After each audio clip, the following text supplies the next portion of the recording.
I think whenever you become aware of certain things, especially your own situation in life, as your perspective widens, you begin to see things more.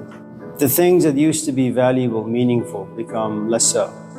Sometimes when you find yourself in, I suppose, the presence of certain people, the things that used to be interesting, they no longer are. You find yourself small, insignificant, irrelevant. And the truth is, by the time you figure out the question that is quite right for you, you wouldn't ask it. Around the late 1800s, there came an organization by the name of Theosophical Society. It was founded by a Russian woman and I think an American English man, Henry Alcott. The Russian woman, Helena Blavatsky, after having read the Old Testament, New Testament, Rig Veda, Dhammapada, came to realize that every 2,000 years there's supposed to be a neo-Messiah, a world teacher that speaks the language of the people of the time, knows the issues of the people of the time. The truth is, Plato is not going to help us. His ideas may be exotic, but he wasn't around porn. He wasn't around drugs. He wasn't around violence the way we see it today. The ideas he had about beauty, about justice, are not relevant for us. So that's what a world teacher is. And so they went around the world to look for a world teacher. And the competition was ultimately about two people. I think Christmas Humphreys, who was English, and Jiddu Krishnamurti, who was about only 11 years old. They adopted him, took the father to the court so that he would have no power over his kid anymore. His mom, of course, had passed. And they put him in a cave of sorts. They put a gate around him to make sure no one unclean would ever be around him. Unclean in body, unclean in mind, unclean emotions. They groomed him, and he had all sorts of strange experiences. Ultimately, he came to realize that since truth is a living organism, no one can have a hold of it. Jesus had access to truth. He died, and truth died with him. You can't pass it along.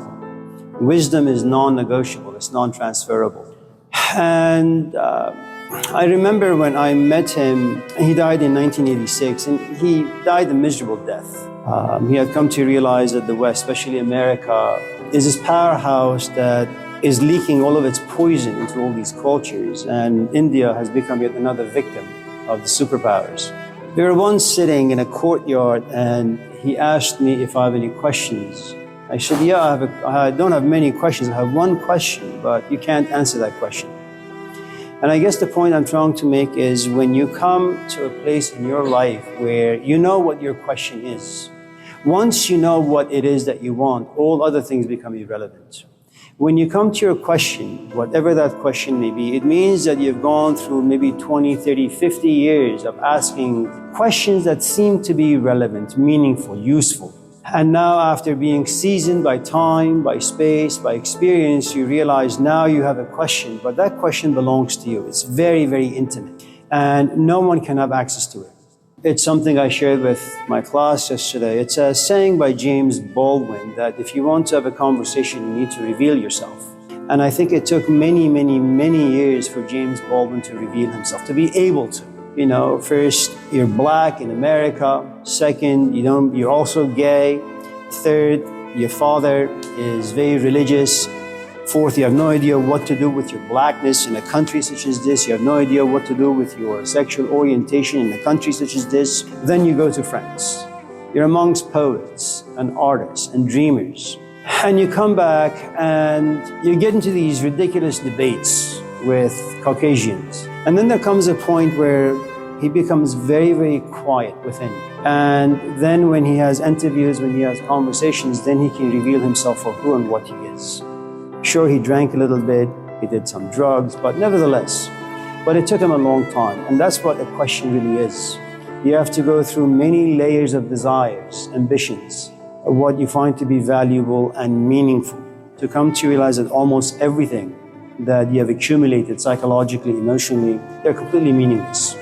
And then you go on this quest to find what's actually meaningful. And that's a very, very dramatic event in your life. Because without questions, you have no ambitions, you have no purpose, you have no value.